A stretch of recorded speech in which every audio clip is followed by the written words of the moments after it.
Once upon a time, everyone was happy. The young princess decided she was going to end hunger in the kingdom. She would bake cakes for every citizen, even though she had never cooked before in her life. It turns out she was a prodigy at baking cakes. Everything worked out perfectly, and then everyone was even more happy forever after, because cake. Yum. The end. That was a great story, right? No? Well, you probably don't like it because you're not an artiste like me. The nuance was too much for your silly little brain to comprehend, but trust me, great story. Still no? Nothing happened in the story? There was no emotional value? The protagonist was a Mary Sue and there was no tension? A story without conflict is not a story. It's a vignette at best, and not even a good one. So let's do something about it. Welcome to CC Writes. My name is CC Lepke, and today we're putting up a fight.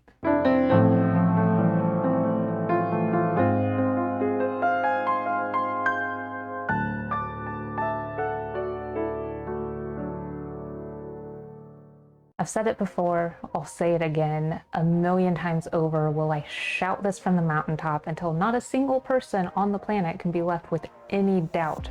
A story without conflict is not a story. It just isn't. Deal with it.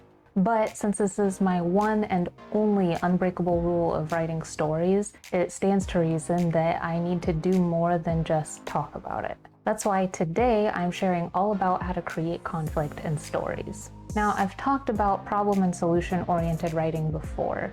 You should check it out if you haven't seen it already, because problem and solution-oriented writing forms a great foundation for conflict in stories. If you struggle to create weighty conflict in your writing, you're going to love what I have in store for you today. Let's start off by identifying the types of conflict in a story. Essentially, a person faces conflict when their safety, identity, or goals are challenged. Because of this, I identify the types of conflict using a similar theory to that of integrated healthcare and a biopsychosocial model of health and well-being.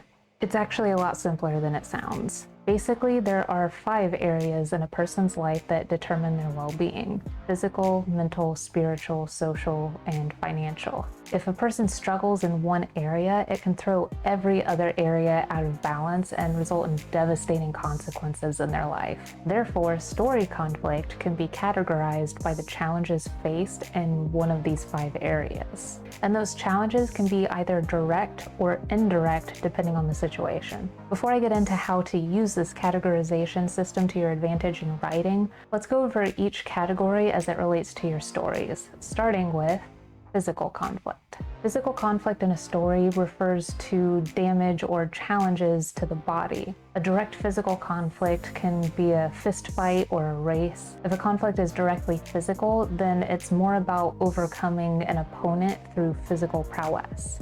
Indirect physical conflict, in contrast, is where the body is challenged or harmed without an opponent actively challenging your character. Starvation, survival in the wilderness, and sickness are all great examples of indirect physical conflict.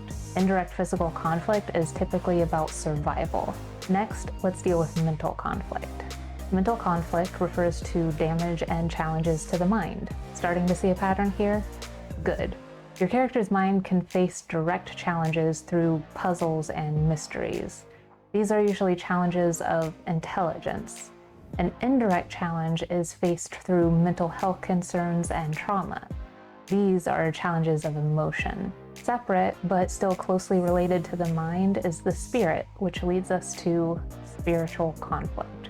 Spiritual conflict is represented through damage and challenges to the sense of self. For Christian and other religious writers, this can refer to the soul as well, but because a spiritual attack is an attack on a person's identity and belief in their deity or worldview, I'm still defining it as their sense of self. Direct spiritual conflict is external, where someone is openly confronting your character's worldview, belief system, or identity. It's a challenge directed at their faith or confidence. In contrast, indirect spiritual conflict comes from within. A character faces something new and they begin to question their understanding of the world or themselves. The indirect spiritual conflict is a challenge of the heart. And now we leave the realm of the individual to explore the messy kingdom of social conflict. Social conflicts are damage and challenges to relationships or structures of authority. You've probably seen direct social conflict occur when friends argue or families are at odds. Direct social conflict revolves around interpersonal relationships. When nobility involve themselves in snarky, backhanded tete-a-tete in your favorite historical drama, or a person faces hardship because of corrupt businesses or political practices that exist within a system, you're looking at indirect social conflict. This type of conflict is all about power, who has it and who doesn't. And that brings us to our last category, financial conflict. With financial conflict, your characters will experience damage or challenges to their wallet. Directly, they might get mugged or get blackmailed. Instances like these are challenges of resourcefulness. Indirectly, your character might face an unexpected bill or a stock market crash. Conflict of this sort challenges your character's autonomy. But here's the thing to keep in mind for all of these categories. They are intricately tied to one another. The more categories your story conflict affects, the higher the stakes you create. If you topple one tower, there are still 4 towers left standing to keep the structure relatively sound. But if you slowly and carefully chip away at each tower, then you can bring the whole castle down. Look at it this way. My terrible story in the beginning had a princess who wanted to end world hunger, or kingdom hunger at least, but she didn't face any conflict. She had the money, the social influence, the self-confidence, health, and presence of mind to do what she wanted. But what if she didn't? Let's say she's not a princess, but a peasant. Now she's challenged financially. She's also lost all of her social influence. How will she buy ingredients for her cakes? How will she survive if she's busy feeding everyone else without pay? Can she even get word out that this is what she's trying to do? By changing one aspect of the character's life, we've introduced a whole host of conflict for the character. But we can take it further. We can make her weaker, slower, dumber. She's already experiencing a little bit of social turmoil in the story, but let's add something a little bit more direct. Remember, direct social turmoil affects interpersonal relationships. What if her father is sick and her mother needs her to make money to help provide for the family? Suddenly, her altruistic purpose of ending kingdom hunger is challenged by her own family who desperately need her to step up. This sort of thing can cause a lot of stress for a person. Let's challenge her mental state by hitting her right in the feels with an indirect mental conflict. She tries to pursue her dream of feeding the kingdom, but in doing so, her family loses their home. That's some trauma right there. As if that isn't enough, I bet she's feeling really selfish for harming her family in pursuit of her dream. Indirect spiritual conflict, anyone? Now she has to contend with her guilt, try to overcome her financial hardship, contend with her familial relationships, and combat her fear of damaging her family further. What else could possibly go wrong?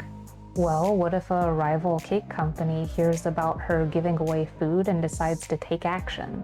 They pay a thug to break her hands so she has no way to work with her ingredients. She can't even get work to help support her family. As far as she's concerned, everything is over.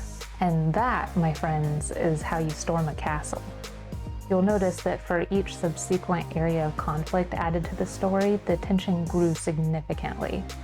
To write conflict, whether in an individual scene or over the course of an entire story, you want to layer in the different categories of conflict one at a time until you reach a breaking point.